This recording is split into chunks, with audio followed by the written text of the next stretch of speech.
Wait, Ryan's here. What's going on, bro?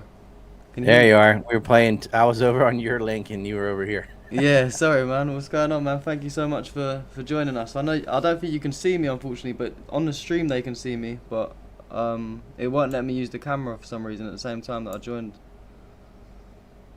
That's weird. How are you anyway, man? Huh. I'm good. It does. I don't think anybody cares about our faces anyway. Yeah, Just want to no, hear what we have to they say. can see and hear you, so that's all that matters. Do you know what I mean? But Well, you can yeah, see that big 9/11 map behind me. Then yeah, they can see everything. Yeah, they can see everything. But yeah, thank you, man, for joining us. Obviously, I was just having a little talk. I didn't really get into it too much, but I was just telling everyone that you recently brought a new film out. You put a lot of time and effort into that. I haven't actually managed to watch the full thing yet. I've watched about an hour of it, I think. Just I'm up to the part where you was just talking about the bombs being placed in like vehicles outside the day of 9/11. I'm around that sort of stage, about an hour in. So, but what was the like thought process behind that? How did you put that all together? Because me just editing videos for like my YouTube page, like 20-30 minute videos, they take hours. So like I can only imagine. And you've got a lot of like graphics and stuff. So how long have you been working on that project? it takes years to make something like that, and it's not just the editing; it's all the research. You have to uncover what happened, and with that subject, there's so much bullshit about 9/11 from Alex Jones types that it acts as kind of a dragnet on Google when you're trying to find things. You just constantly run into kook stuff. So they make it 100 times harder. But we completed it and it's out. And yeah, as you said, there was some reporting on the day of 9/11 of vans inside the parking garage underneath the buildings that were packed with bombs. Yeah, man. That And should be major news. And they were asked questioned about that later. That wasn't just something created in the chaos of the day. They asked Bernard Kerik, police commissioner of New York. He was up there with the mayor, Rudolph Giuliani, and they were saying, "What was up with these vans packed with bombs near the George Washington Bridge?" That's a separate incident from what was reported by Rick Sanchez and Pat Dawson about vans being found by the police with explosive devices in them in the parking garage underneath World Trade Center 1 and 2.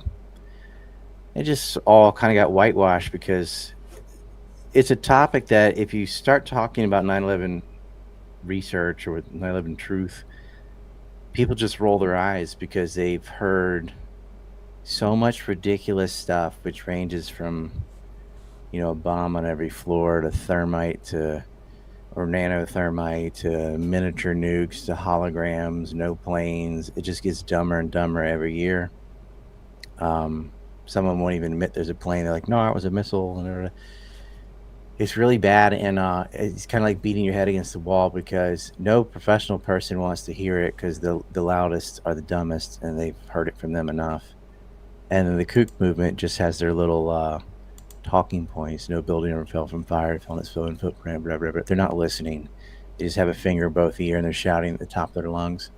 But I made it anyway out of spite because there was a massive Saudi and Israeli role in the attacks, and I thought now after pre October 7th, there are a lot of newly red pilled people on Israel that are willing to hear this because if you said this in 2001, it's just like, hey, anti-Semitic and you love Hitler, because that's what all criticism of Israel would become is you're anti-Semitic and you wanted there to be a Holocaust.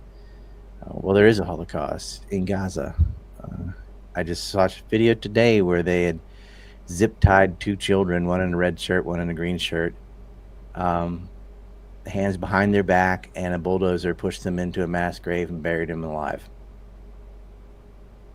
And they're screaming. And it just some Israeli bulldozer operator like, yeah, these are living kids. They can't dig their way out. Their arms are tied, and they're thrown in with a bunch of other bodies that the Israelis had killed, and they buried them. And they found them there. They found their T-shirts and things. The same kids that are in the video. They suffocated under the sand, just screaming. It was horrible to see. And that's just like a miniature thing in this genocide in Gaza that these Zionists and Jewish identitary politic type people are defending because it's like their team or it's in the Bible or whatever. They're just murdering innocent people.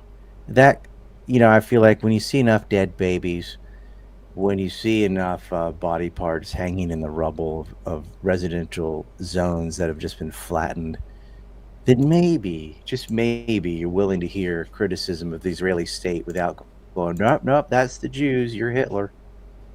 But that kind of canard worked for a very, very long time, where evoking Hitler just justified whatever it is you wanted to do. They bombed Lebanon yesterday. Civilians, of course. They can't go 8 hours without killing somebody. There's no sorry. No worries. Anyway, there's no ceasefire. Yeah, It's like less killing than previously, but it's, and they've got these ISIS type gangs that Israel has financed to go in and do their killing for them, which they're blaming on Hamas. yeah, them militia groups. Like, did you see? Obviously, the journalist is Salah Al Jafari. Like, a very, very good journalist in Gaza. I've been covering it since the very beginning. Probably my favourite journalist, to be honest with you. And then, just a couple of days after the ceasefire's announced, he's been, murdered by these groups. It's honestly just heartbreaking. I mean, I suppose They're gonna spin it, and the algorithm's killed on X. I've been sitting still. Follow unfollow has been completely like a net zero for a month, which an account in the hundreds of thousands. That's unheard of, but that's what they're doing. They just put their foot on your neck. Really, Substack and Telegram's all that's left. Yeah, I was gonna say shout out to Telegram. Obviously, I think you're the most banned person probably of all time, and you've been banned before everyone else. But luckily, I suppose you still Certainly been banned the longest. Like, there are other people who've been banned on all the same things, but for like a year or two, not for 2 decades. Yeah. I mean, you're even banned from like Discord and everything, aren't you? Like every small. Oh yeah, Absolutely, it's don't easy to even get think would. Discord. Discord's super far left, so if you say men have a penis, you'll get banned on Discord. Really? Yeah, I'm banned on Meta. Oh yeah. I mean, you have to have an audience to be noticed, but once you're noticed, they will get rid of you. And for me, it's just even my name will get me banned. I have dedicated haters. There's a guy named Gabe Hoffman that just follows people around and gets them banned, calls them Jew haters, and that kind of crap works. You're a Jew hater. He is clearly like a hardcore Israeli partisan that wants to murder kids, but they packages in, well, if you say anything against my, murderous, they're not even fantasies, these murder realities, then, well, you hate the Jews. And that's a conversation ender, because especially in America's so hyperly anti-racist that accusation alone is all you need. It's as bad to be labeled a racist as it is to be labeled a rapist. In fact, if you were a former rapist, you could still work in Hollywood or be a priest or something. But as a racist, no, you're out. You're not a person. And actually, you're more than depersoned. You're depersoned, and it's okay to do violence to you, because racism is what Hitler did. As if no one's ever been murdered without that added ill. And that's what they do, is they just, they're made hate speech laws that say we're criticizing Israel is the same thing as criticizing Jews. And it's not, but that's what they're going to say. And then even when those laws didn't pass, they implemented them anyway. All the social media platforms will ban you for criticizing Israel, especially if you go a little deeper than Palestine.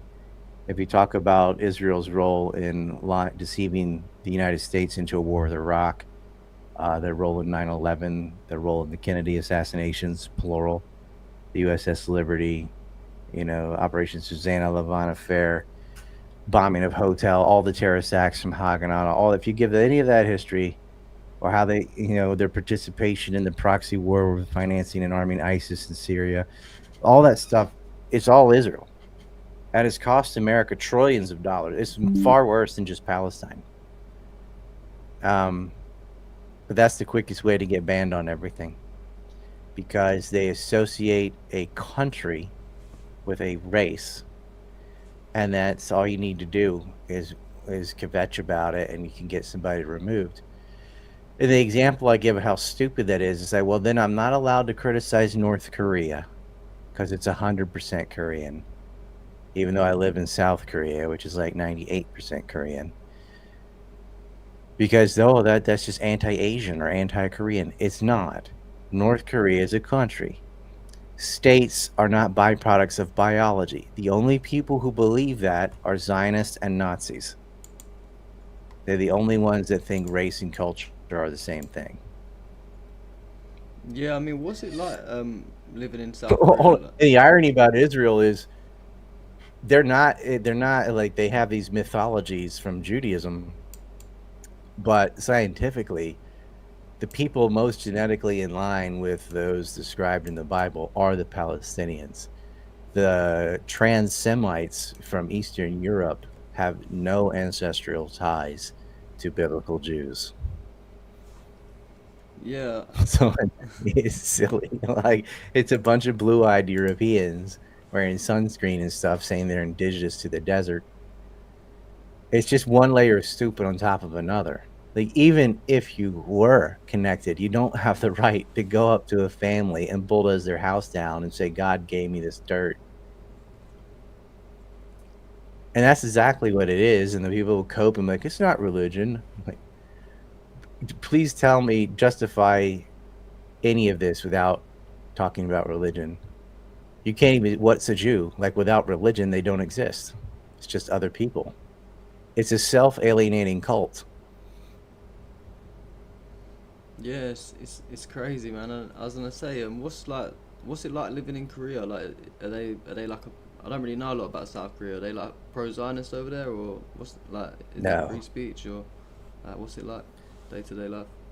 They're they're about as concerned with the Middle East as the Middle East is concerned with North Korea. So not at all.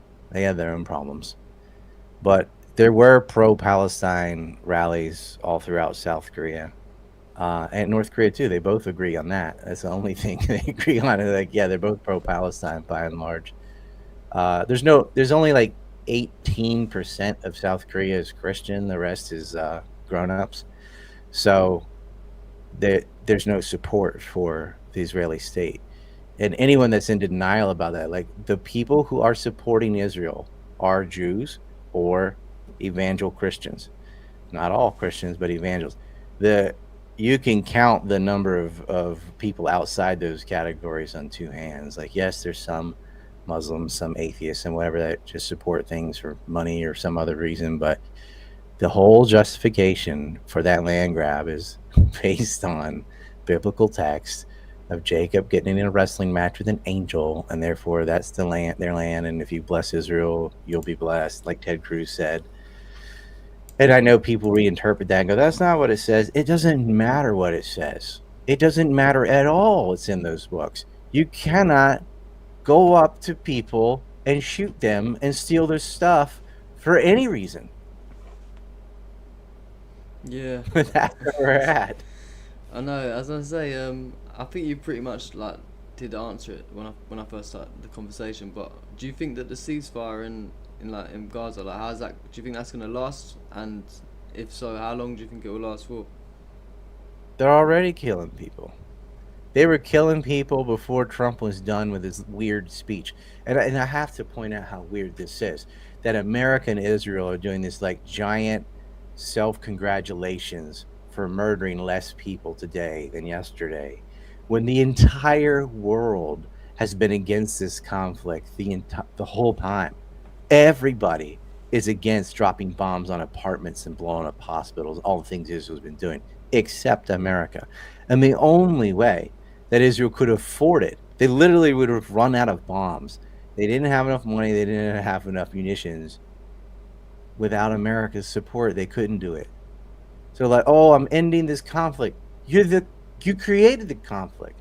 The only reason it was sustained is because of Joe Biden and Donald Trump. They gave them money, they gave them the bombs. If you didn't do that, they couldn't do this.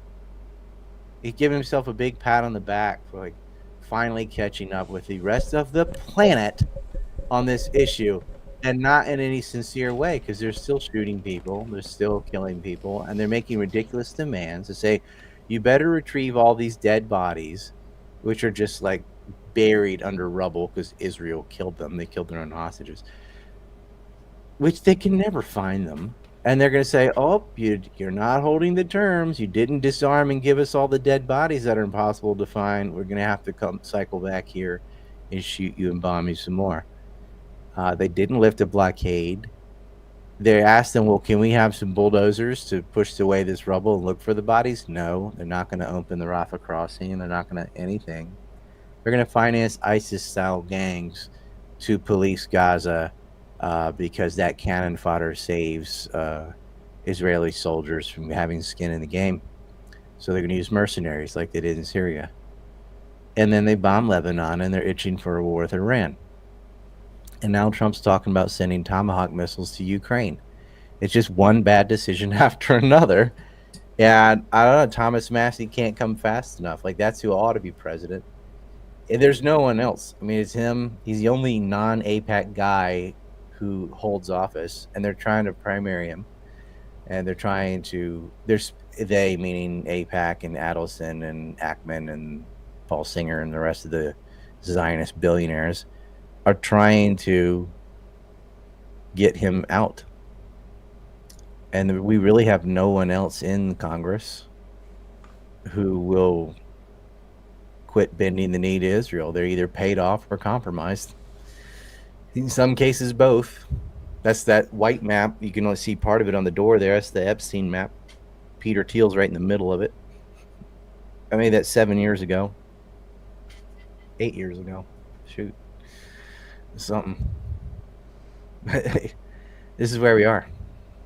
Yeah, and I suppose this, especially for someone like you, you've been covering this for years and years and years. So I take it you're used to these like false promises from Israel, and you know the way that they try sort of get them. Yeah, they've never kept one. Yeah, like how They've many never ceasefires have they breached in the past? It's in the hundreds of thousands. I'm pretty sure. In bombing Lebanon yesterday, they broke another ceasefire. Yeah. The U.S. is getting that way too. I mean, obviously they never kept their treaties with Native Americans, but people just thought, oh, that's a long time ago, whatever. They have not kept their promises in the Middle East or with Russia or anyone else. They are putting themselves in a position where their word doesn't mean anything, and so it becomes where you can't make a deal because you always break your promises, and that's the whole point of if you have a reputation for always breaking deals, you can no longer make deals because everyone knows you lie. And then you're in a position where you are unable to negotiate because no one believes you. That's why you're so supposed to uphold deals. If you keep breaking them, you can never make a new one, which then leaves the only way to solve stuff is to not include you or use violence. And I swear that's what the U.S. wants. They want to use violence. They want violence to be the way because they feel like they can win. Yeah, do you know what's There's no point in putting tomahawks in Ukraine either.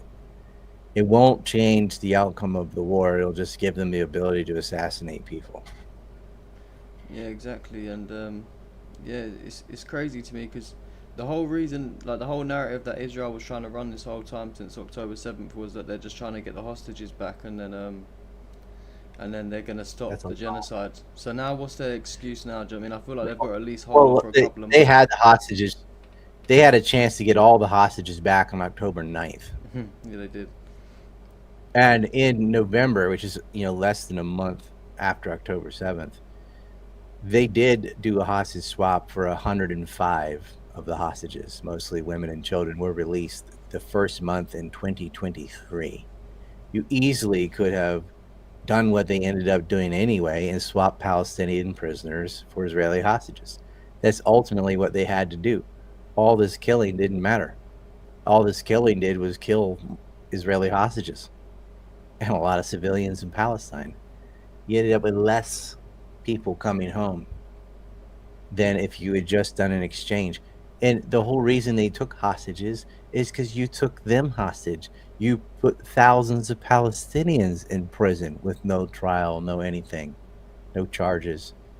The whole reason you got attacked is because you have an occupation on them.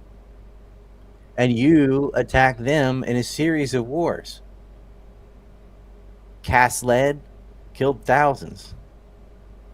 Pillar of defense, protective edge, and then all the snipers shooting people in the March for Peace, and another invasion in 2021, all unanswered. Then there's an October 7th. After all this, quote unquote, mowing the lawn and killing thousands and thousands of Palestinians and blowing up their infrastructure and flooding their sewage and their water treatment facilities, agriculture, you name it, blew up AP buildings. And they're always attacking hospitals. That's like a fetish for Israel. Then they go and they capture a bunch of you, and they Israel murdered hundreds of Israelis. They murdered as many as Hamas or more on October 7th, killing their own. And then instead of doing a hostage exchange, they go, no, we're going to invade Gaza, because they're always looking for an excuse to do that anyway. So they go and carpet bomb Gaza City and communists. They tell people to go to this spot or that spot as, temporary refugee camps, and then they bomb those anyway. Burn people alive, buried people alive. There was no safe place for them to go. They go, oh, why won't anyone take them? It's that, which is straight up Nazi propaganda. Why didn't the Jews just leave? In this case, they have nowhere to go. There's already 1 million Palestinians in Jordan, 500,000 in Egypt, and hundreds of thousands in Lebanon. They've been taking them in because you've been killing them. But they start the story in the middle, and it's just disgusting. Oh, how come there weren't any female hostages at the end? Because those had already been released in prior exchanges. Don't play stupid. And you know that these people know that. They're just going to say it anyway as Hasbara. More Zionist propaganda. Woe is us. We are the eternal victim, even when we shoot your babies. And the thing as well, Another bar. yeah, I was gonna say as well, the thing that they always forget to mention is that half of these people were actually IDF soldiers, but they like to paint them as they were just some innocent, people at the festival. We saw multiple IDF soldiers that was captured as well. Yeah, they're in uniform with weapons. Some of them were thrown out of Makarva tanks. That's who got hit on October 7th. The music festival was shot up by Apache Hellfire by the Israelis. They're the ones that killed all those civilians at the Nova Festival. To the east, the most of the October 7th attack was north, like in Ashkelon, where they hit military facilities, caught them in uniform, and took them out, because these guys don't know how to fight other adults when they don't have air power and sea power. Army versus army, they lose all day, every day. What was a surprise? It was not a surprise. You monitor that 24/7. As soon as the wall was broken, they didn't react fast enough. Half of them had come. It was right one of the zillion Jewish holidays. I think they have more holidays than days. So they were celebrating, and they hit at 6 a.m. They're not awake. They're not a professional army. Like 6 a.m., they're sleeping. And they got caught with their pants down. But they had been provoking that. They flooded the Dome of the Rock on October 5th and 4th. And they thought, oh, yeah, let's see what happens on Friday. Nothing. But then they got them Saturday morning. But they're sitting there. It's just like poking a dog till it bites you. And then crying, why did it bite me? It's unbelievable. And then, of course, the reaction is, let's just blow up every building. And that's not an exaggeration. Look at Gaza. There's nothing over 4 stories. It's obliterated. It's rubble. Khan Yunis, same thing. And they only had 3 cities, and they blew up 2.5. And then what happened to these tunnels and all that? Nothing. A lot of that was propaganda anyway. They weren't looking for that. They would just say, oh, there's a tunnel under this, a weapons cache under that, okay, and then blow it up, and then they go there, and there was nothing there. I remember when they pointed to some elevator shaft and said, look, a tunnel in a hospital. That is a hospital that you built, and because they used to have settlements there.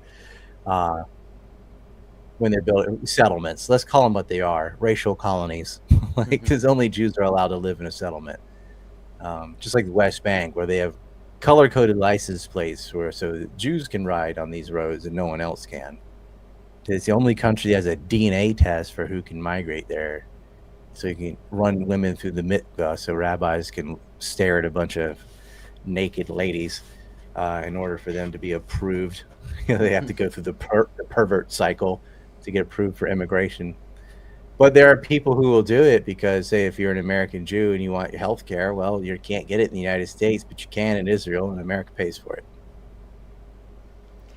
Yeah, man, it's a messed up world that we're living in right now. I mean, I don't know, like, do you, what would I say? Do you think that Hamas are going to lay down their arms as well? Because I know that's something that they're trying to sort of push onto them still, Trump and Netanyahu, whatever. No. No, if they're disarmed, they'll all be killed. I mean, that is dumb. That's not going to happen. It shouldn't happen. Why? Why would we do this? Like, we see what you do to unarmed people. We know what happens to unarmed people. They get buried alive. They get stripped and humiliated and then put in if they're not killed, they're thrown in prison where they get raped. And the Israeli population agrees with prison rape. It's in the Talmud, so it's okay. It's in this stupid book we wrote, and claimed was inspired by the creator of the universe. That's crazy. They was having right to rape process. Creator of the universe is okay with slavery and prison rape, but he doesn't want you to eat bacon. Makes sense. Well, these guys were protesting as well. Do you remember outside the prison for the guy that got arrested for raping he was raping the Palestinian prisoners, weren't they? And then they was actually protesting to free the Israeli that done it. Like, that's how sick these people are.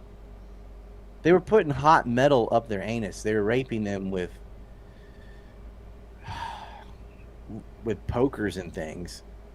These guys get like severe anal fissures and internal bleeding. Some of them die. They get weird infections in their ass. Like, they're raping them with objects. Probably couldn't feel it when it was the penis, so they had to use something else. But yeah, they wanted to exonerate the prison rapists, and so it doesn't matter. These are just dumb goyim. We're fighting Amalek. They're lower than animals. It doesn't matter if we rape them and humiliate them. That's what they want them to do. I mean, it doesn't matter when they murder babies. They don't care. They're blocking food. I saw a picture today. Daniel McAdams just shared it. It says some Israeli settler with a stroller with a baby in it blocking a truck carrying food. So he put his own baby in danger to stand in the way to prevent food from going to save the lives of other children.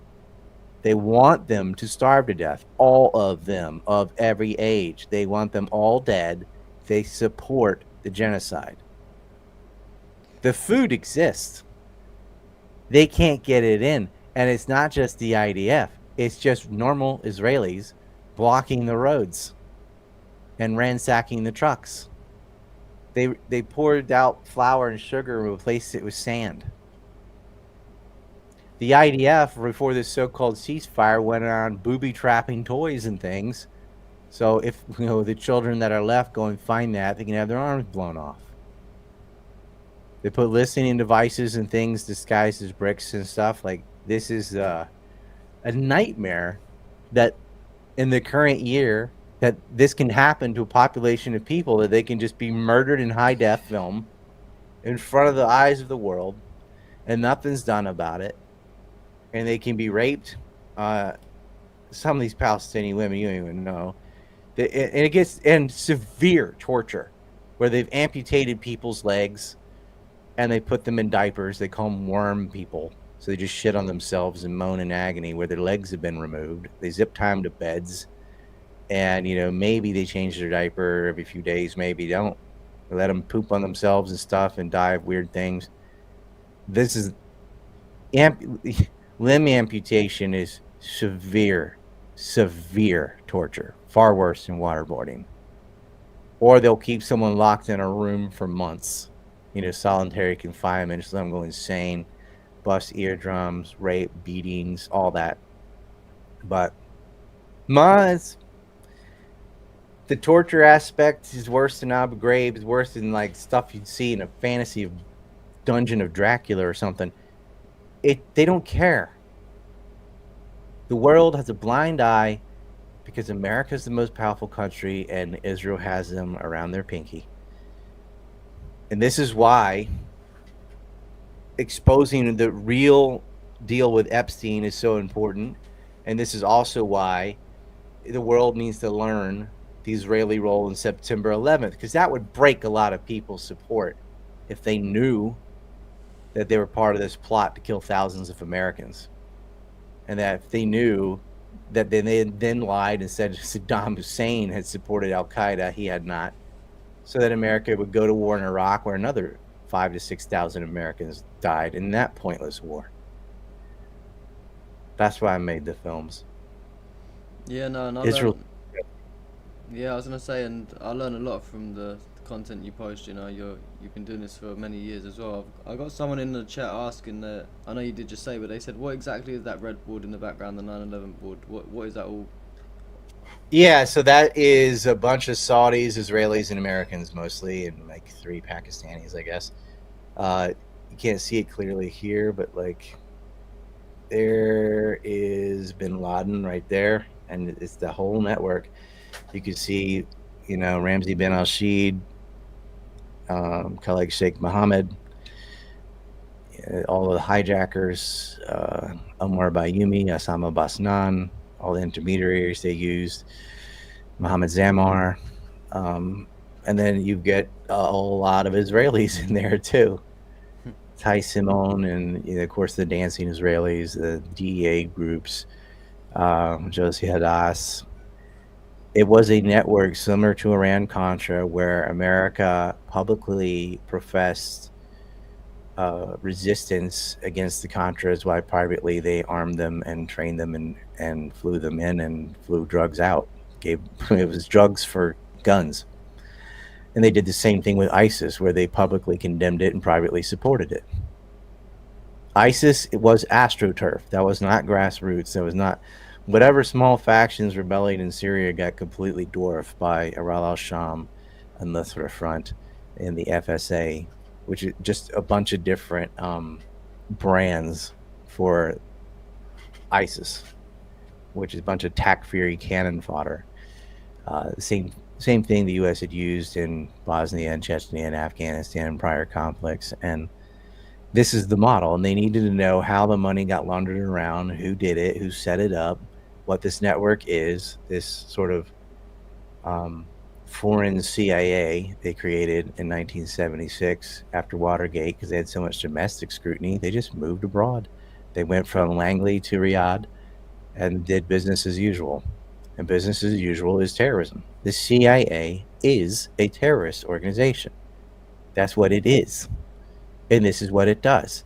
And they're more than willing to work with ISIS or Al-Qaeda or MEK or Al-Shabaab or Al-Sharif or Baluchistani terrorists or whatever. All of these groups have intelligence agencies backing them up. And even Netanyahu admitted that you wouldn't have attacks like what Al-Qaeda did without state sponsorship. What he doesn't say is the state is Israel. Yeah, exactly. And yeah, I mean, why is it so hard to wake people up to this, especially the 9/11 situation? Because I feel like it's mainly like the older generation as well. Do you know what I mean? Like the people in their like 40s, 50s that maybe grew up watching a lot of mainstream media. So how do we get through to those people? Because it's like you can give them all the evidence in the world, but they just don't watch it. Do you know what I mean? They refuse to listen. Well, what it is Alex Jones. Like the reason people in their 40s lived through 9/11, like they were adults when 9/11 happened, so that's burned into their memory. I'm one of those people. And so they were willing to listen, they were skeptical of government, and they had all these questions at first. But the kook movement came. And the king of the kook movement is Alex Jones, where he's just everything from hijackers is still alive to missile hit the Pentagon to nanothermite to holograms to just whatever. Building 7 was his obsession. And they just put out so much bullshit that people give up on it. And they don't even want to discuss it because the first thing that'll happen is you'll get attacked by kooks with their little talking points from Alex Jones. They just inundate you, trying to get you into their cult, uh, to where it just isn't worth it. The 9/11 wasn't the government; it was the 9/11 kook movement that killed all research into 9/11, all serious research into 9/11. I mean, you've got a group called Architects and Engineers, which is just a title, by the way. Oh, 9/11, AE 9/11, that would not even admit an airplane hit the Pentagon for 17 years. It took them 17 years, and they're still divided on that. So half of them still don't believe it. Because they're like, well, a plane couldn't go through all these rings. Hey, dumbass. It doesn't have rings. You're looking at an aerial photo, so from above you can see the rings in the Pentagon. Guess what, fucknuts? The bottom floor doesn't have rings, and the plane hit the bottom floor. It went through 2 walls, barely. Just the landing gear punched out the second wall and made this little hole. And they used to lie and act like the exit hole was the entrance hole, and then say, well, a plane couldn't fit in this little hole. Yeah, it didn't. That's the exit hole. And you know it's the exit hole. And they keep presenting it the opposite way anyway, because it gets you views. I mean, if you appeal to the lowest common denominator, you will get the most clicks and the most action, because there's more dumb people than there are intelligent, because it's easier to be dumb than it is smart. So you always have a pyramid where, a majority of are on the bottom and they're morons. But if you're not pursuing truth and you just want reactions and engagement, then just say things that are ridiculous. And that's what they did. And we see this with all this stuff. Like with Kennedy, they blame it on the driver. Or with RFK, they're talking about MK Ultra and the lady in the polka dot dress, blah, blah, blah. It's just endless bullshit. And you're seeing it with Charlie Kirk, too. They're just in utter denial about the guy on film on the roof holding a rifle. Can't be him. It's got to be anything else, from trapdoors to exploding microphones to all. And the thing is, when you see that much fake stuff come out about something, that means they're probably hiding something else. But good luck getting to the bottom of it, because these people have some new crap every day. The other day, they faked Google Trends, and you can check this. You can go on Google Trends and type in Tyler Robinson, Charlie Kirk. There is no spike in July, but someone just made that. Like, you can easily do that in Photoshop, and it went around. Even Jimmy Dore, unfortunately, promoted it. It went around everywhere on Twitter. I was like, did anybody take 2 seconds to go on Google Trends and see if this is true? No, they didn't. But it is. I mean, like, that's what happened. Yeah, I can show you. I was gonna say, yeah. So what's your thoughts on the whole Charlie Kirk situation? And like, who do you? I want to make this point. Oh, Like, you can this is show the me. fake That's it. graph, right? It says July 14th with a spike.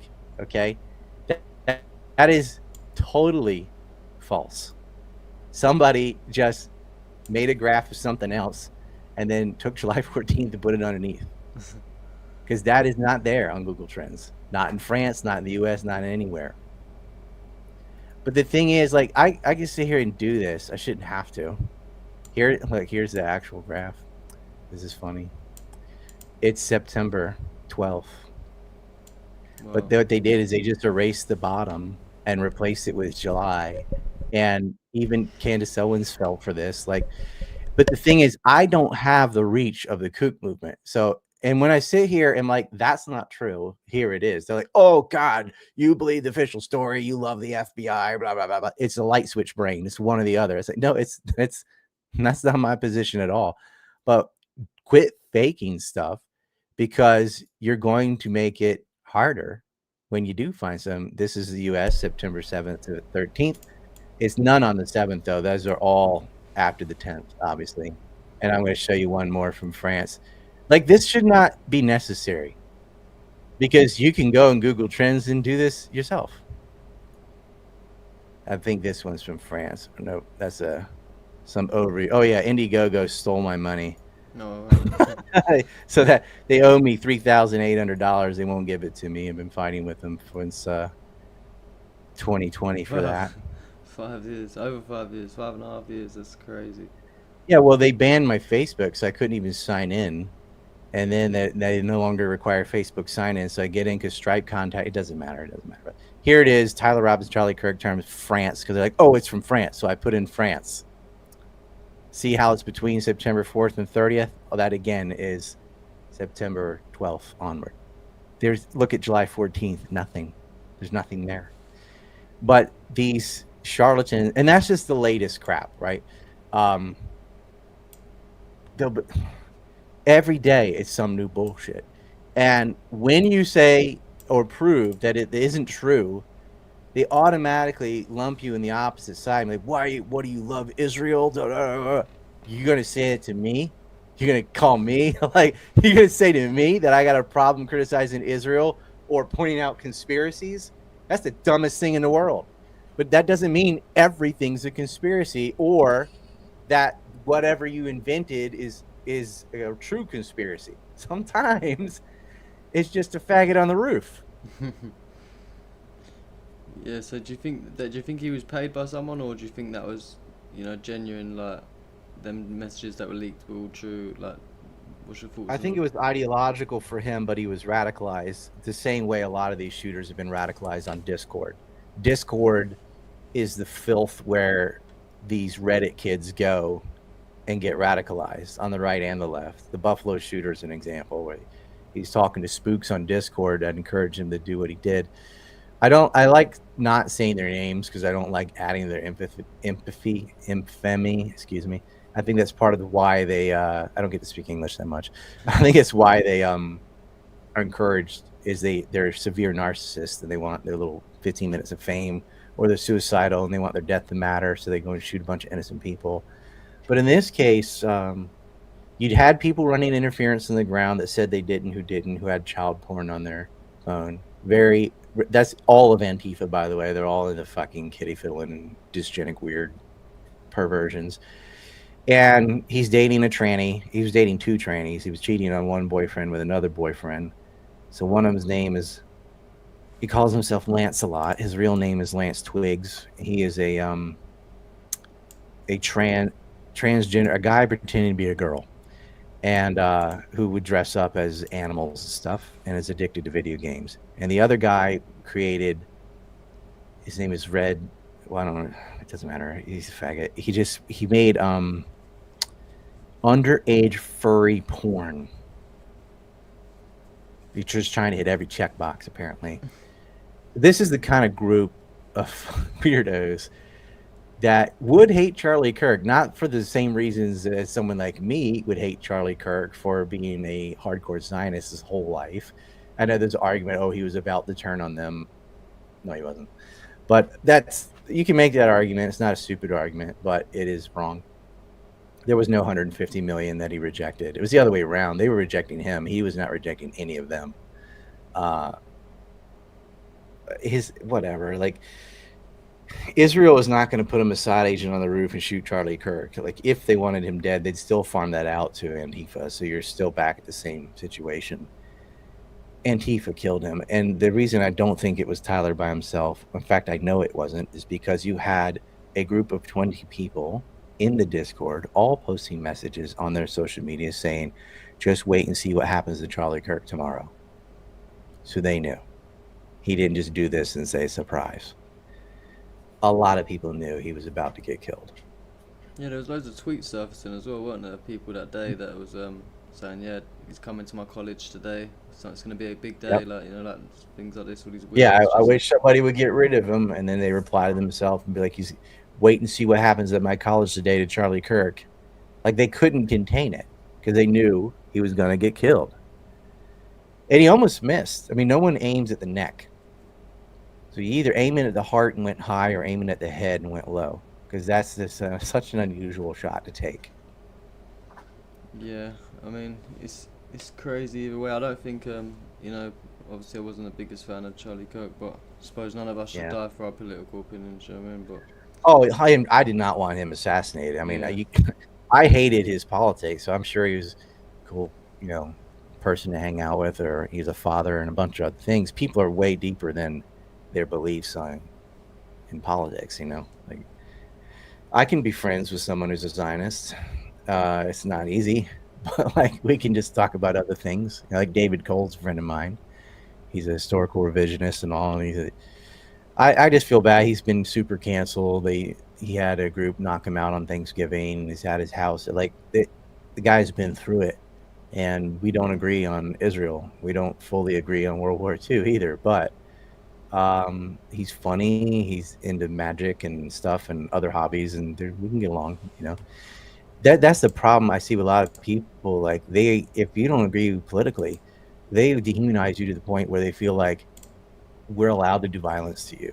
And that is part of this like Antifa clique that thinks they're fighting fascists, that it's okay to rob, burn, or murder people because they're fascist. But they're not even fascist. But they think, well, they are, because I said they are. So they won't go along with my fantasy of becoming a woman or whatever. That makes them fascist.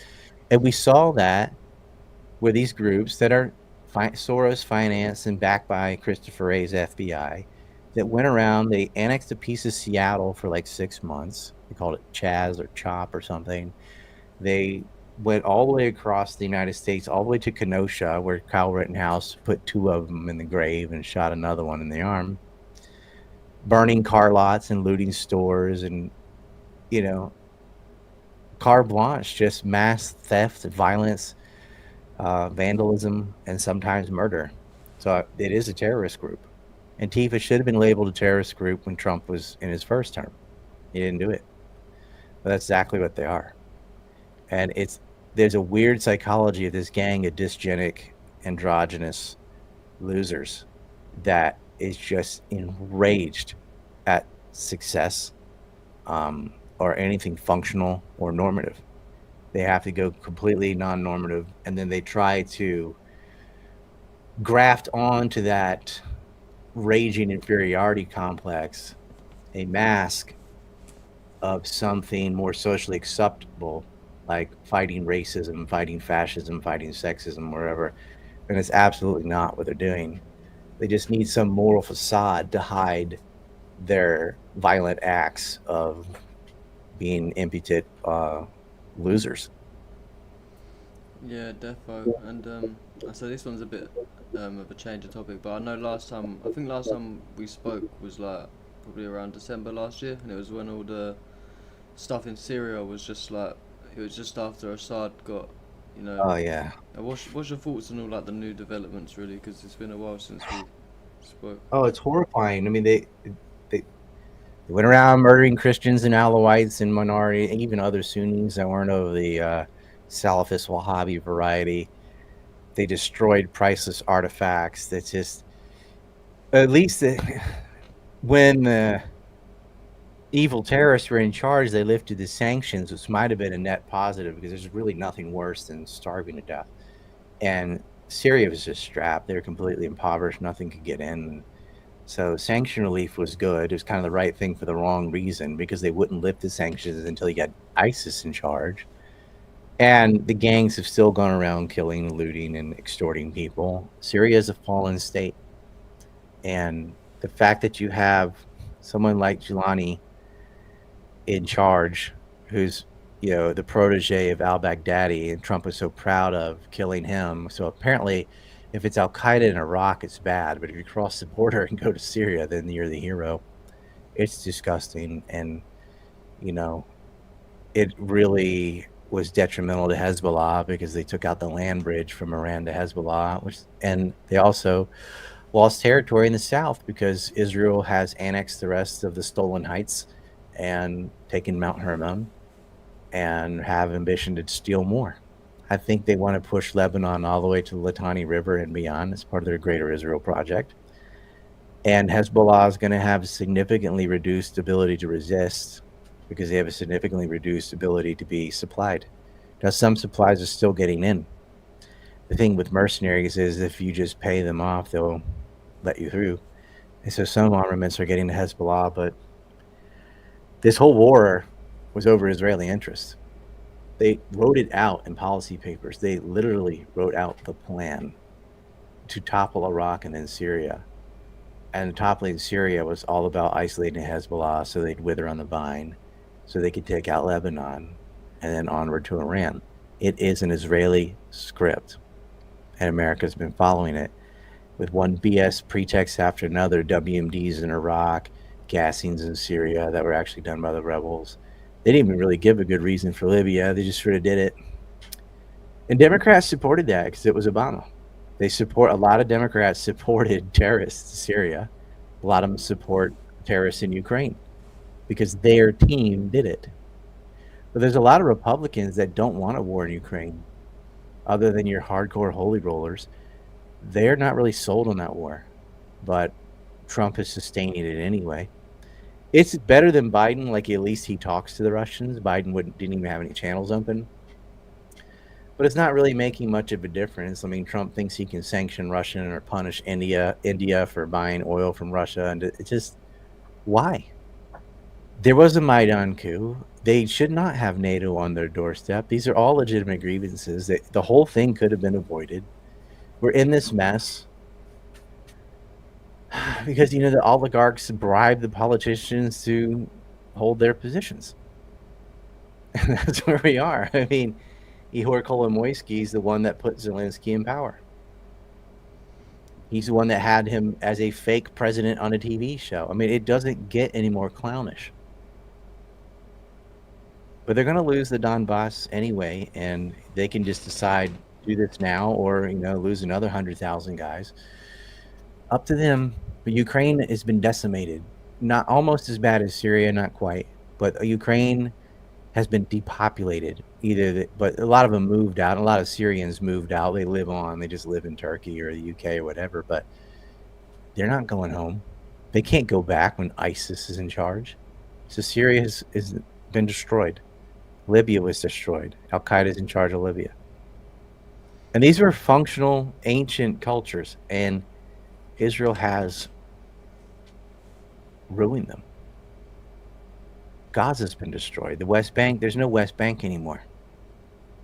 They've annexed all you can, and they police them like that. You have no rights. You're a secondary citizen at best. It's worse than apartheid. And it will not end until you sever the money and weapons pipeline from America to Israel. And that will not end until you sever the bribe and blackmail pipeline from Israel to the United States, which is what that's about. Yeah, and on the day that Kirk was shot, the Senate voted 51-49 to not release the Epstein files. And that's all you need to know. Like, that should be total midterm political suicide for Republicans to have voted against releasing the Epstein files, at least in the Senate. Anybody that voted to not release the Epstein files should be kicked out of office. It's treason. But they can't release them. All their donors are on there. And what's funny is I have that list.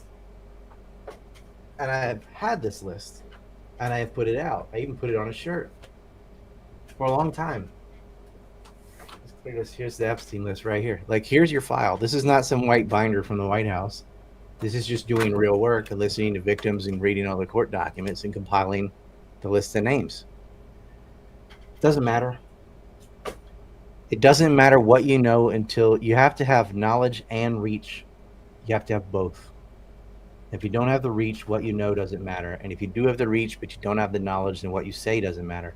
Until you have both, or until you have people network together, like someone with reach and someone with knowledge, then we're never going to move the needle, and we're going to keep getting kicked in the teeth. This is why I appreciate you having someone like me on to talk about these things and explain this stuff. yeah, and I'll say, to be honest, Ryan, like, me as a person, like, I'm not the most. I mean, we kind of have about the same amount of reach, but it is a new circle. Like, Yeah. I'd rather be on with Tucker or something like that, but that's not going to happen. His 9/11 doc sucks. Oh God, he got snowed by charlatans. It was embarrassing. And I'm like, are you incompetent or was that on purpose? I don't think it was on purpose. I think he really doesn't know.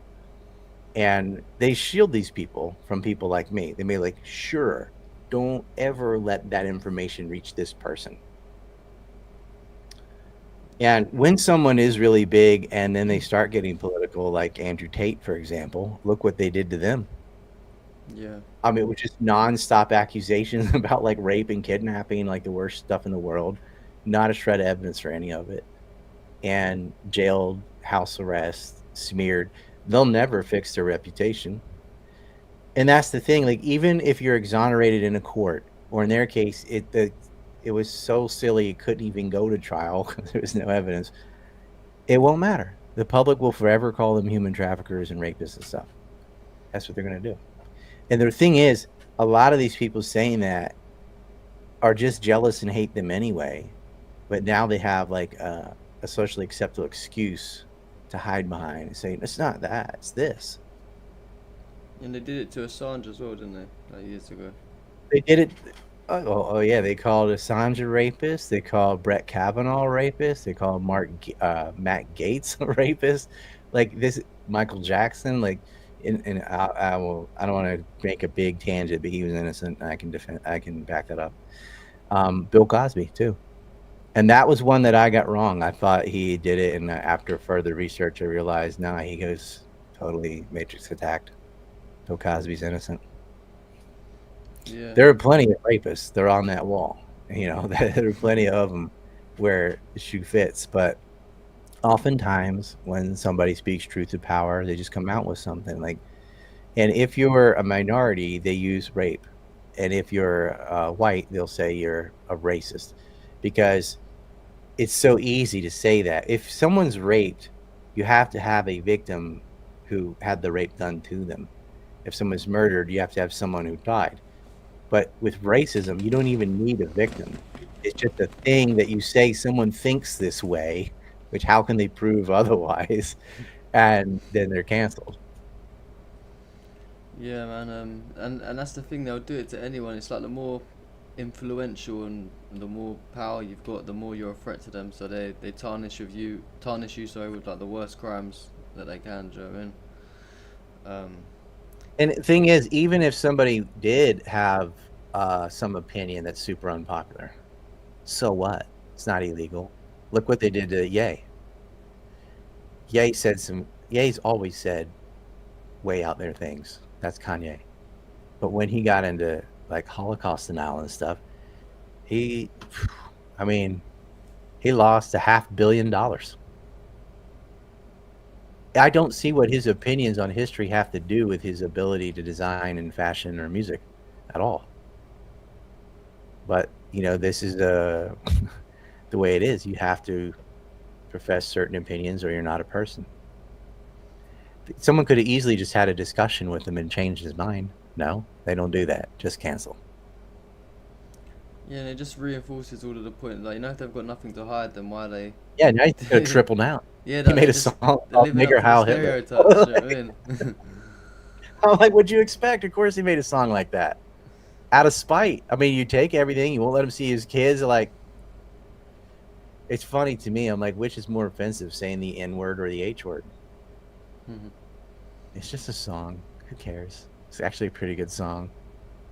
Yeah.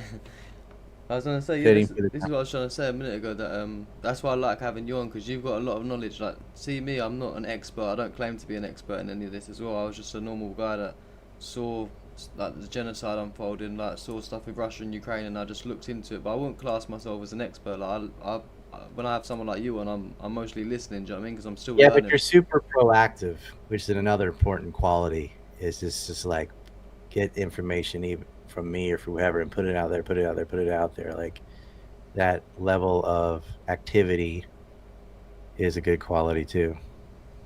Yeah, but no, 100%. You definitely know a lot more than I do. But I suppose it just comes with experience as well. Do you know what I mean? Maybe eventually I'll be like twice your age, so I should know more. Yeah. Also as well, what do you think about, like, where's the war with Russia and Ukraine heading? Do you think that's coming to an end now, or do you think we've got a lot left? No.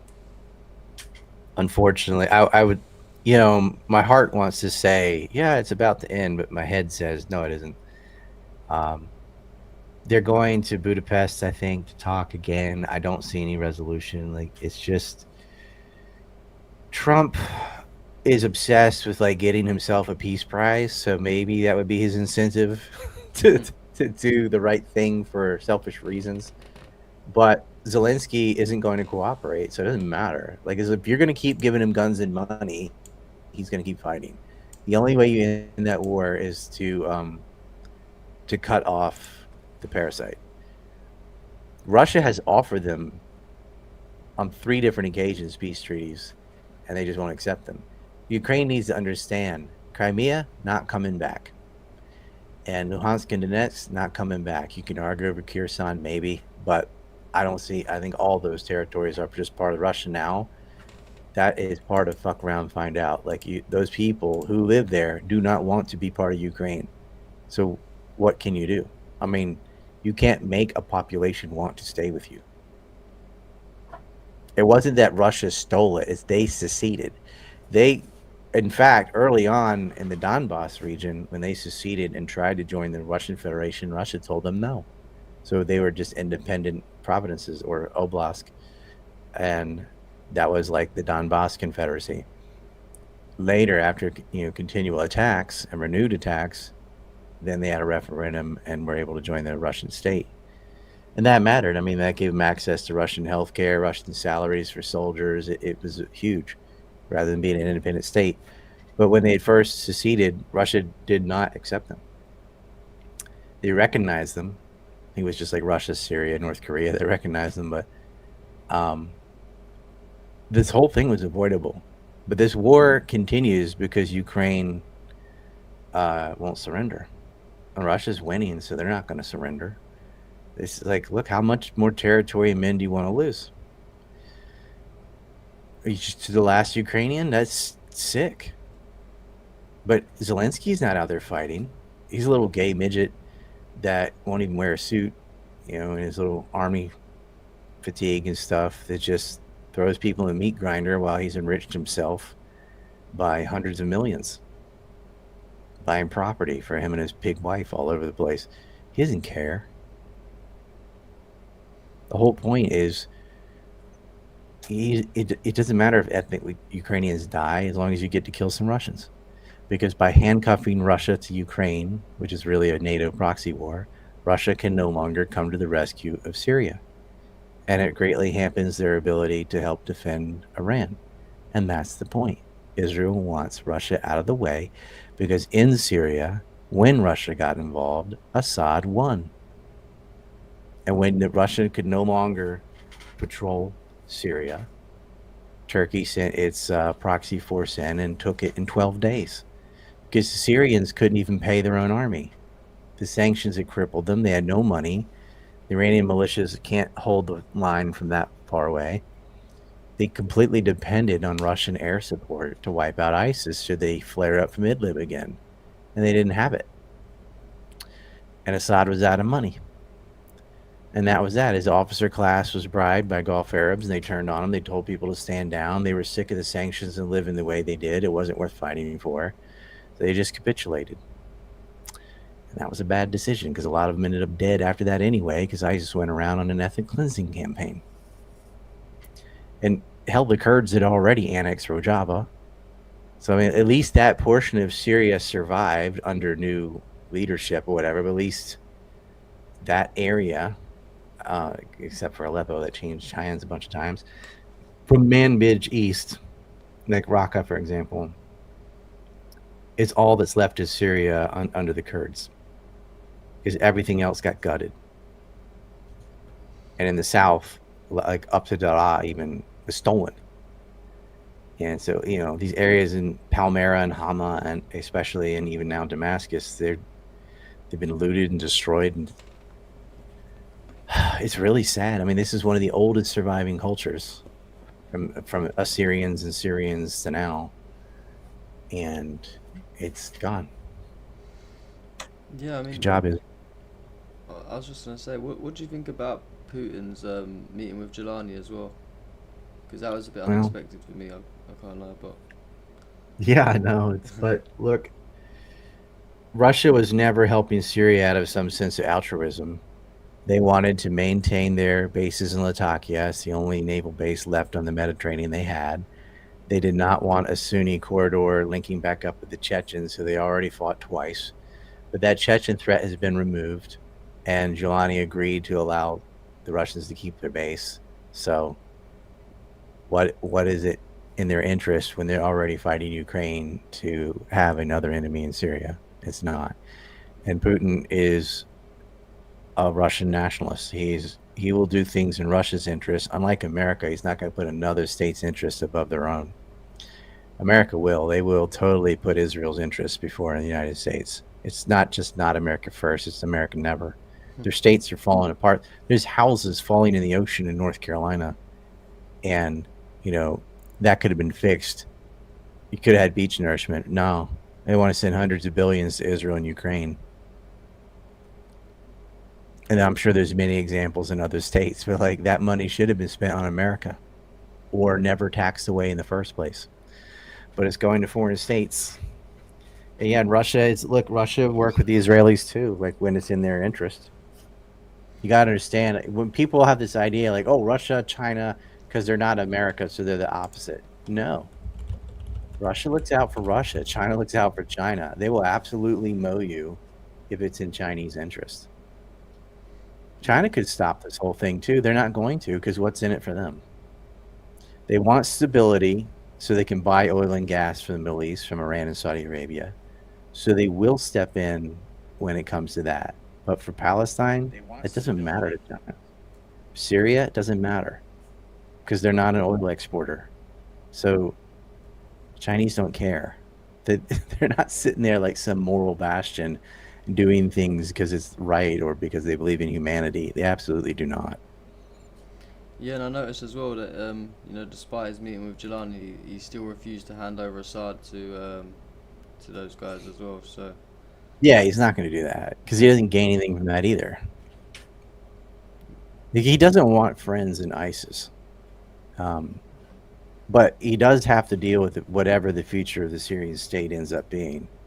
He would like to not have ISIS cannon fodder joining Ukraine in their fight against Russia. So he's got to balance things. He's not going to give them Assad.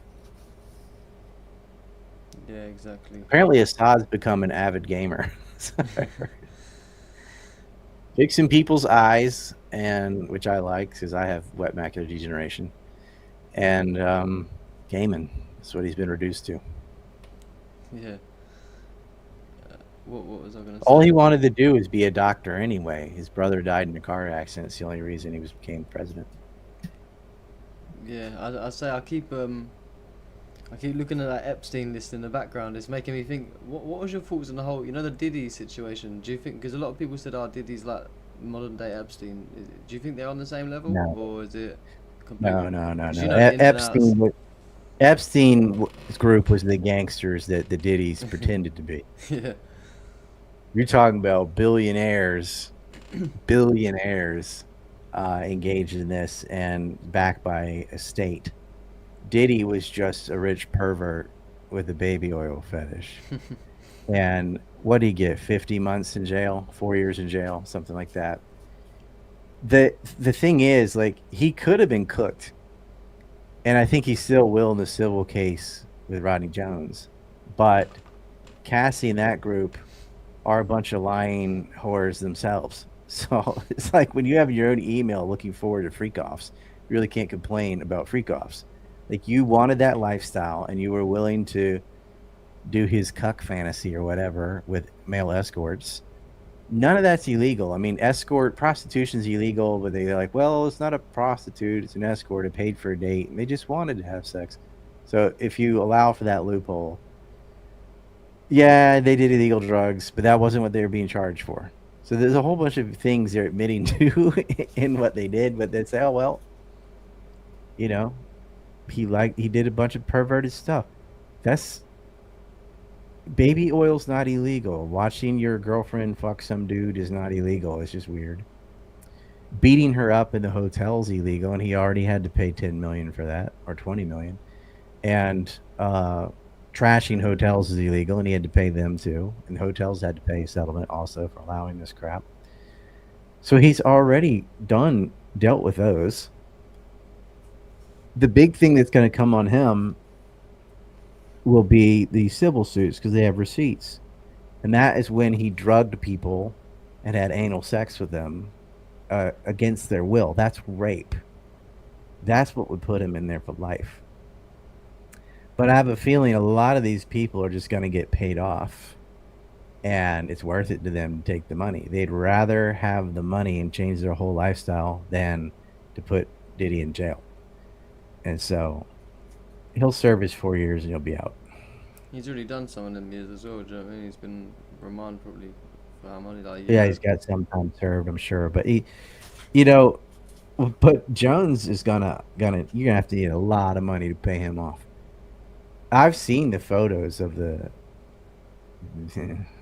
you know, I've seen it, and so I actually was telling people before Diddy got popped, Drake too. I had intel on both of those. I said like, there's a group. The nickname's the Gay Black Satan Club, but he's got these inner rooms at these white parties, the party within a party, and what they call the secret room. They have this uh, pink cocaine cocktail of ketamine and ecstasy and all this stuff all wrapped up in one, and liquid Viagra and stuff. Suge Knight knows everything. Someone could just go interview him in jail, and he could tell you everything. And he's not a great person either, but he knows.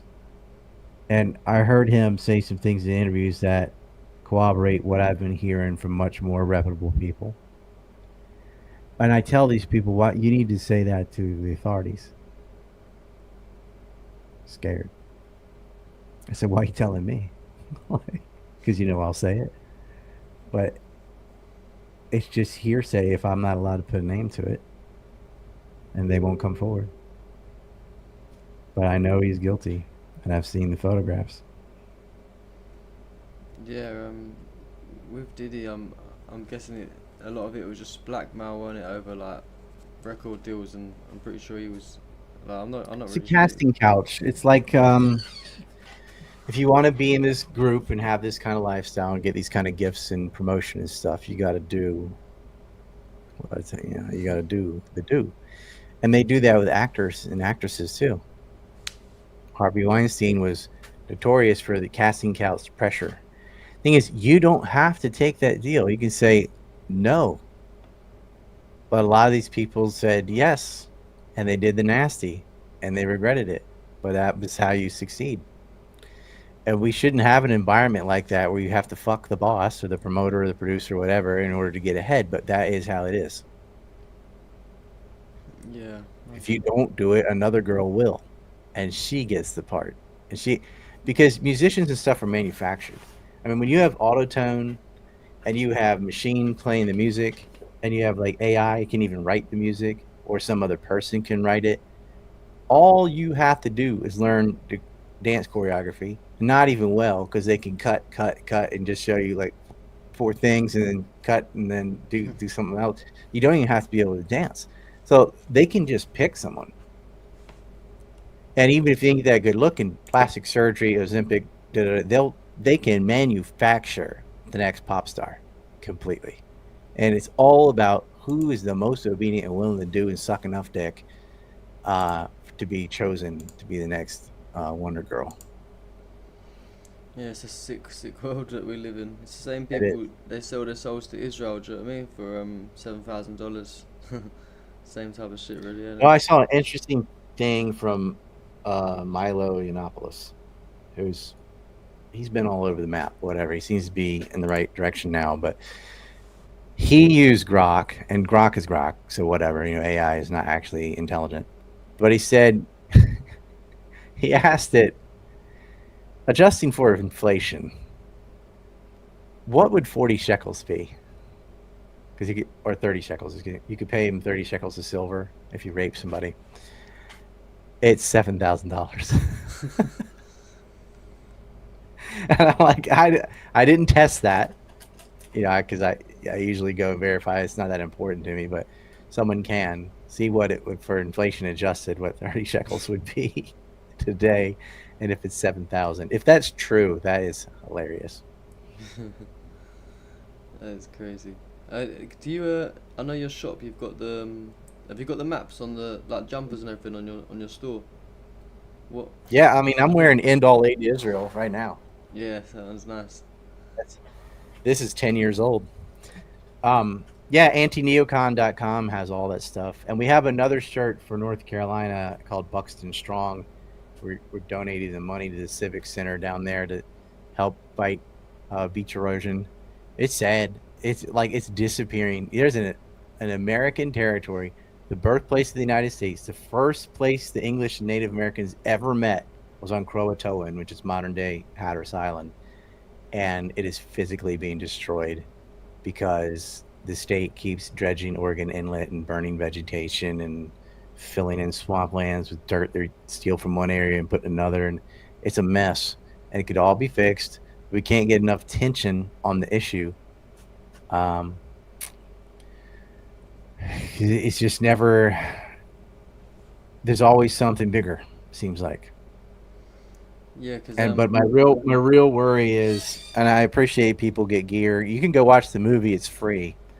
The maps are not. You have to pay for a map because I have to mail it to you. But the from Korea. But if you want to see the movie, it's free. If you want to get some gear, yeah, you can get all these maps if you like, or T-shirt or whatever. We got a lot of stuff.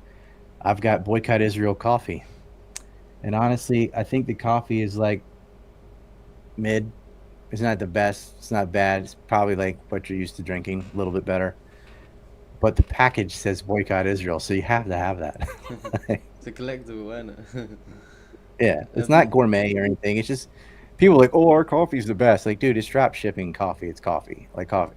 It's coffee. Yeah. It's drip. It's better than like instant coffee. Obviously, it's real coffee, but it's Boycott Israel. So just if you drink coffee anyway, buy it from me, so that you're supporting this whole anti-Zionist movement. Like if you, it's normally priced too. Like it's what you'd pay anyway. So you get a few bags of that and just make us your coffee person, and then you can have a whole bunch of, it says Boycott Israel on one side, End All Aid to Israel on the other. Yeah, that's a nice Christmas gift too.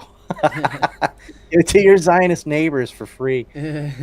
I say because it must be hard for you though, because you're banned off so many platforms. Like, how are you even able to make a? Yeah, I mean, I can't use GoFundMe, I can't use PayPal, I can't use Patreon, I can't any of the normal stuff. I'm not allowed to do.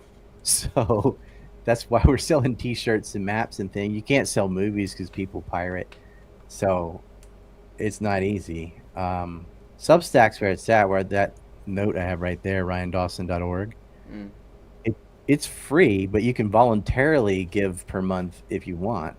Or you can sign up for free. At least you get a newsletter, because you're not going to find me on social media. Even if you're following me on Twitter, it's not putting me in people's feeds Yeah, anymore. like, I never see you on my feed anymore, like ever. Yeah, you have to come and react with me to like get it going again.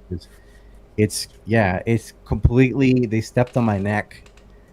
September 24th. From that day on, I have had exactly 306,230 some. It'll go up like 92, down 91.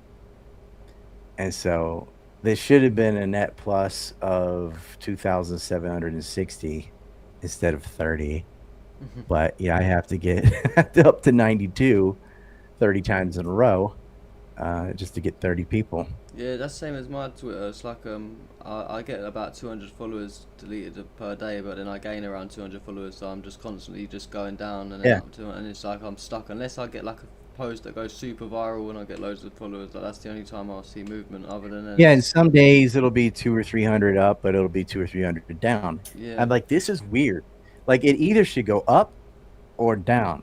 The fact that it's going up, down, exactly the same every day, that's algorithm. Like, for whatever you gain, we're going to mine it. It's just like give them 5 out of 6 or whatever. In mine, I figured out it's 91 out of 92. So I'm never going to grow. You know, I basically got to get 100 people to get one person. Yeah, like, I've kind of accepted my followers now. Like, I've just thought, right, this is me now.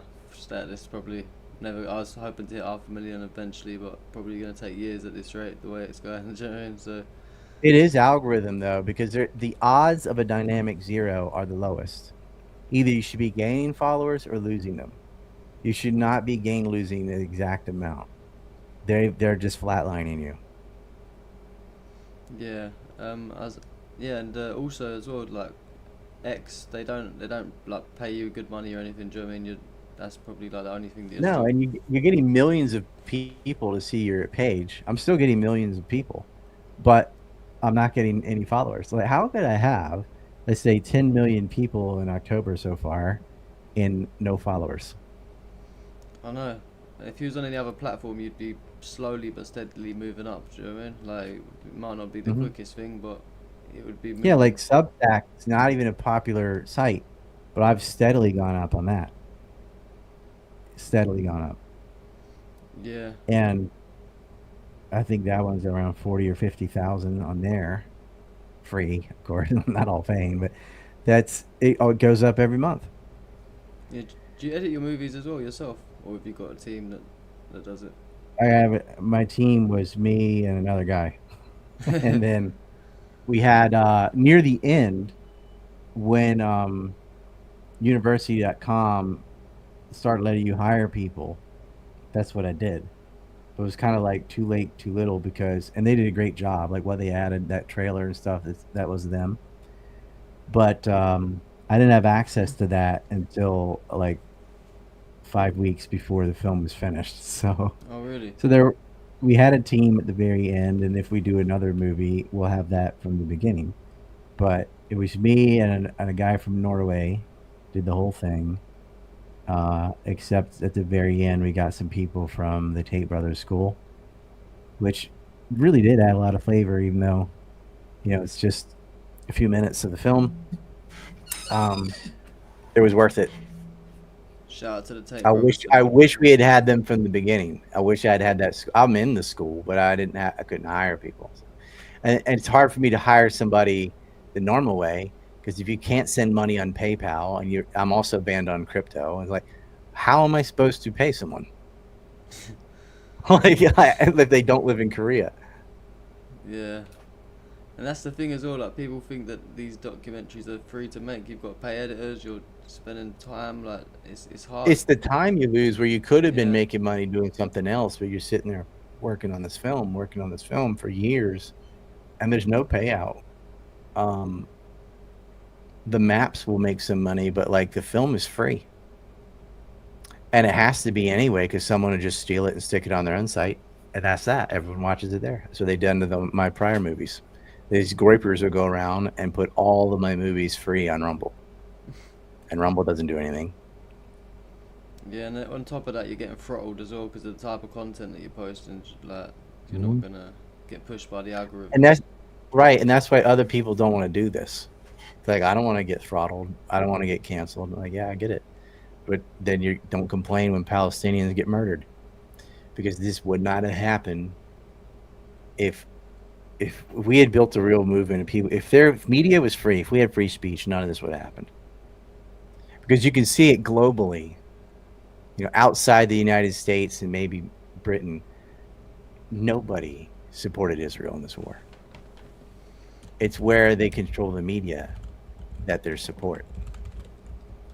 And that's why I tell everyone, if you can break the monopoly on media, all the evil stuff that comes after that disappears. When you remove their ability to lie, you remove their ability to murder and steal. That's why lying's the original sin.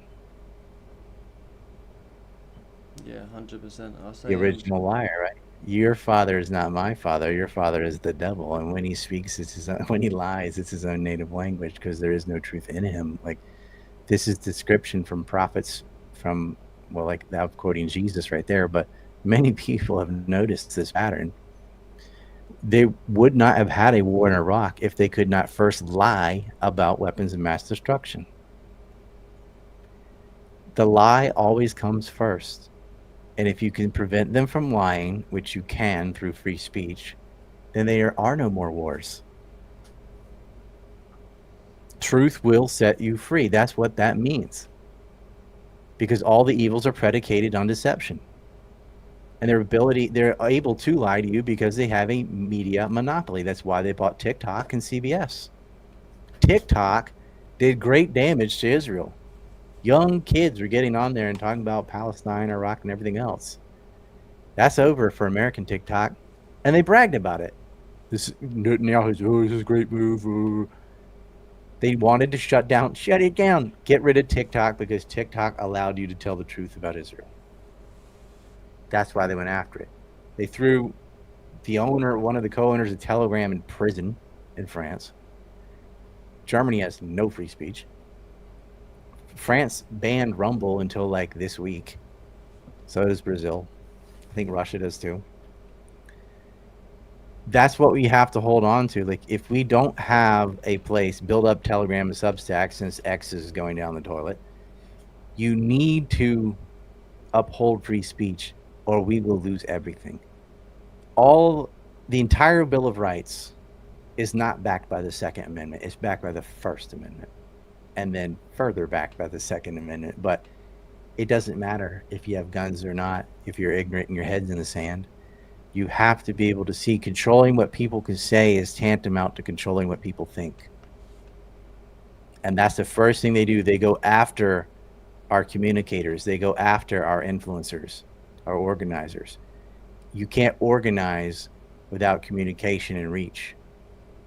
So if you destroy that, it's like a blind giant. He can't see. He's useless. You have to be able to see. And they're going after our eyes. They're going after our ability to call them out on their bullshit. And the other thing they're doing is, while voices like mine are suppressed, they are amplifying the kook movement to spit out all this asinine stuff that isn't true. And they love it, because when you accuse Israel of doing something for once they didn't do, oh, that's the best thing for them. They go, see, this is what all these people always say this, and it's not true. Look at this example. And they throw the baby out with the bathwater. That's what they're doing. And these newly red-pilled people are falling for it, hook, line, and sinker. They're biting a shit sandwich. And they don't even see that they're damaging their own side. Sad. It is really sad. I'll say as well, with like the Twitter censorship and everything, like, I don't know, do you think, like, I'd say Twitter is, like, even though it's going downhill, it probably is currently one of the best news sources, just because it's more, like, Telegram's better, but X is Telegram's better for news. Yeah, but X has more eyeballs. Yeah, like, there's more people on X, exactly that. Right. And you. But I don't know if more is better. Like, because a million teenage idiots don't matter. A million idiots don't matter. It's the best for news is Telegram, and the only time X has good news is when someone stripped it off Telegram and stuck it on X. That's all that's going on. And the reason it's like that is because all of us actual journalists got banned during the Dorsey era and went to Telegram. So we already built up a nice Telegram community, and it was kind of a blessing because the morons didn't follow us over there. And so it's just like people who know what they're doing reporting the news. And then they start allowing some of us back on X and some of us not. But you go over to X and it's just a cesspool, because, I mean, it was so bad when we first got returned. People didn't even know what bathroom to piss in. You know, man's a woman. It was so bad. You know, so it takes a long time to correct from absolute insanity. And then the Alex Jones type people are just going to constantly come in and hijack stories and fill it with crap. And so they'll win as long as like whoever the algorithm favors is the winner. It doesn't matter what you say is true, right, proven. It doesn't matter. It matters how many people was that spit out in front of to see it. Yeah. They could make anything an issue if they wanted to. People were murdered all the time. When that Ukrainian girl was killed on a bus in Charlotte, that was news more than any other murder for some reason. And I totally disagree with her being murdered and all that. I was just curious. Why now? Why this one? It happens every day. They decide what you're going to care about because they decide what you get to hear. You can only care about things you know about. Yeah, I'm sure that they didn't care about Yemen. They don't care about Sudan. They don't care about Burma. They don't care about Gaza, although people talk about that more than the other things I just named. Like, what all is the outrage is? It's weird to me that people can't just be outraged at something because it's awful. They have to see that other people are outraged about it before they feel safe expressing that they're outraged about it. It's a lemming effect. Yeah, just quickly, somebody asked how they can get you on Telegram. What's your channel? Just Ryan Dawson. My channel is t.me/ANC report. ANC like anti-neocon. I'll type that in the chat. But yeah, you can throw it in there. My personal thing is my name. I grabbed that just so someone else couldn't grab it and pretend to be me. You know, that's the only reason. Yeah, and I wanted to say as well, back to that the girl that got killed, the Ukrainian, and that I'm sure that story was like a few weeks old before it actually got pushed onto the mainstream platform. Like it was like a couple of weeks before they actually happened, and then all of a sudden it came out. It was kind of strange. Yeah, and it's on film, so that's one of the reasons. But other murders are on film too. It's just God, the guy was let out 14 times. But that we're finding out is not an unusual thing either. They just won't keep people in jail. Even a group of thugs that stomped to death a 17-year-old boy, like they ganged up and just kicked him and beat him until he died. All leniency on all of them. It's unbelievable. And that kind of stuff causes racism, because often it's blacks killing non-blacks. But I would argue that it's the DAs and the judges that are constantly letting people out of the fear that they'd be racist if there's disproportionate number of this or that in jail instead of it all being more equal or whatever. That's what's causing it. And a great example you can look to is El Salvador. They pretty much wiped crime out, but their demographics didn't change at all. Same people living in El Salvador now live there before. The problem was that bottom 0.5% that causes problems for everyone else. You need to put them in a cage and keep them there. If you let them out of jail, they will commit crimes again. And we could solve this problem so easy with someone does armed robbery, anything like that. Jail. You go to jail, you don't get out. Don't wait till they murder. Don't wait till and if you murder, you definitely don't get out. In fact, you should be put to death. We don't do that. We let people in. Somebody assaulted someone on a bus or stabbed somebody. You find out they'd already been to jail 4 or 5 times. What? Why did you let this person out of a cage? You gotta stop having sympathy for criminals. And this guy was, I'm sure, convicted of like loads of sick crimes as well. Like it's not like some petty shoplifting or something. He should be put in front of a firing squad. Yeah, like they wouldn't put up. Maybe with we that shit should in start Yemen. making it public, like public executions. I don't know. Like there needs to be a deterrent though, and they realize there won't be. A lot of them don't care about jail. That's kind of their standard of living anyway, so it's not a big threat to them. But they don't want to die. I think a lot more criminals should be put to death. 100%. I think if you've shoplifted like 4 times, die. Yeah, like literally though. They won't cut your hand off. They won't put up that stuff in like Yemen, and you know what I mean. They do the public executions out there, and that's why no one's doing that. Like even in like Dubai and stuff, like the laws are so strict that people are scared to break the law, and that's how it should be. That's how you have control over the country. If you give a chemical lobotomy to a kid, you should be castrated. And if you're a woman, I think women that are doing that to their own children, I won't say, but I would say get rid of the 8th Amendment for those people. For those who don't know, the 8th Amendment protects you from cruel and unusual punishment. Yeah. I'll say I'm putting up to. Why not have cruel and unusual punishment? Like, what?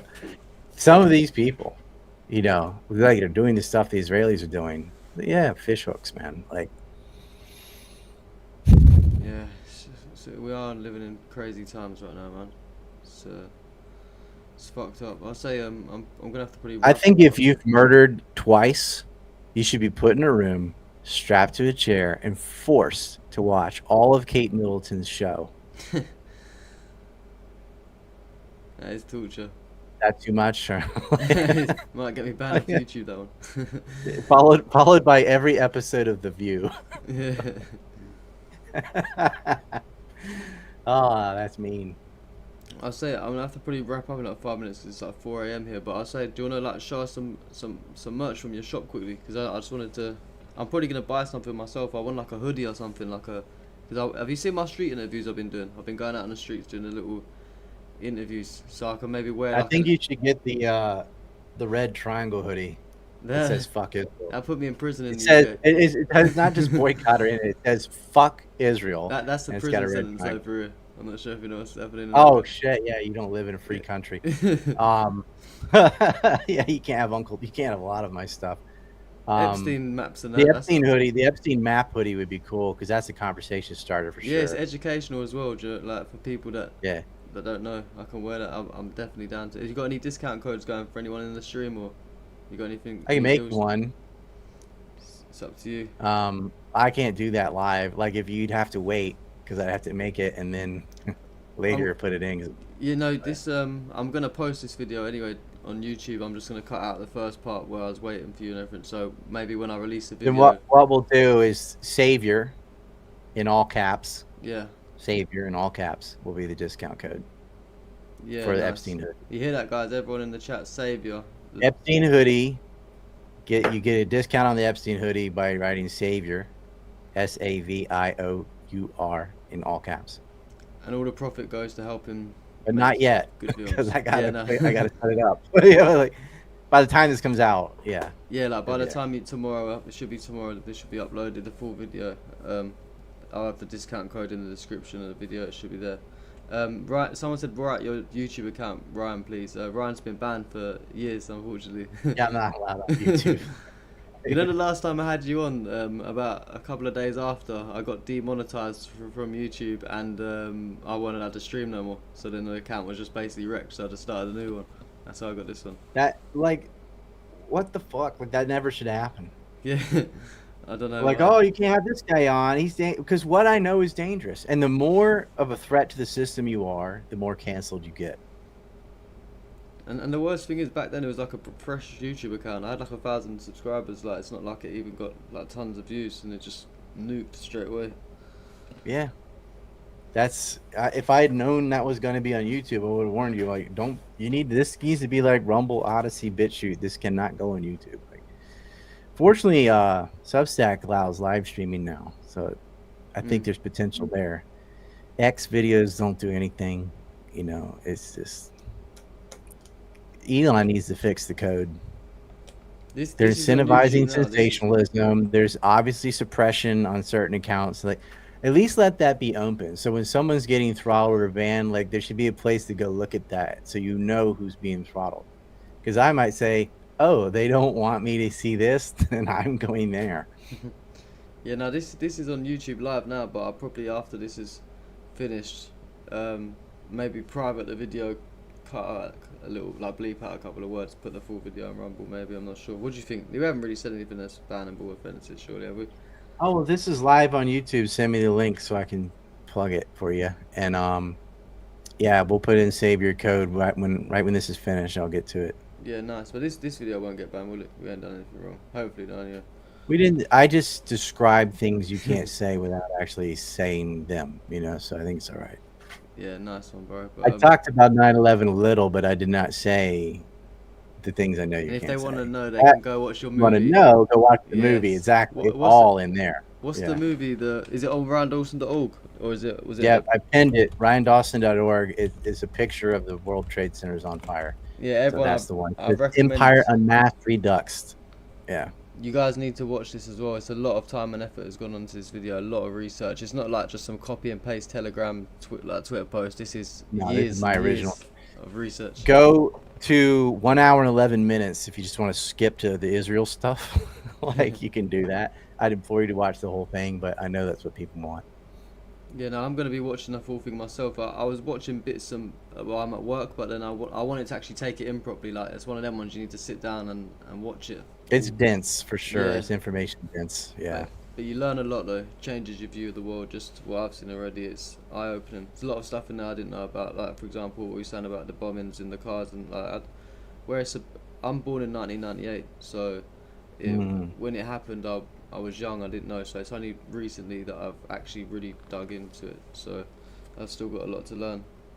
Oh yeah, Iran Contra was before you were born. Operation Cyclone before you were born. The '93 attack on the World Trade Center was before you were born. Like, so, but yeah, that's why I did it. I put all that background in there, knowing that people in their 20s and 30s and stuff were not around, and it's not on the news. So how are they supposed to know this? And it's easy to digest as well. It's not one of those ones where it's like very like it's good. It's easy to understand. We got graphs and things. I think I boiled it down as best you can. Yeah. Yeah, 100%. But I appreciate you coming on anyway, Ryan, man. I'd love to have you on again another time soon. It's just I appreciate you having me. We'll do this again sometime. Yeah. Fuck Israel. Fuck Israel. Thank you, Ryan, man. Appreciate you. Yeah. Shout out, sweet. Yeah, guys, what did you think? What did you think of the interview? Do you think it went well?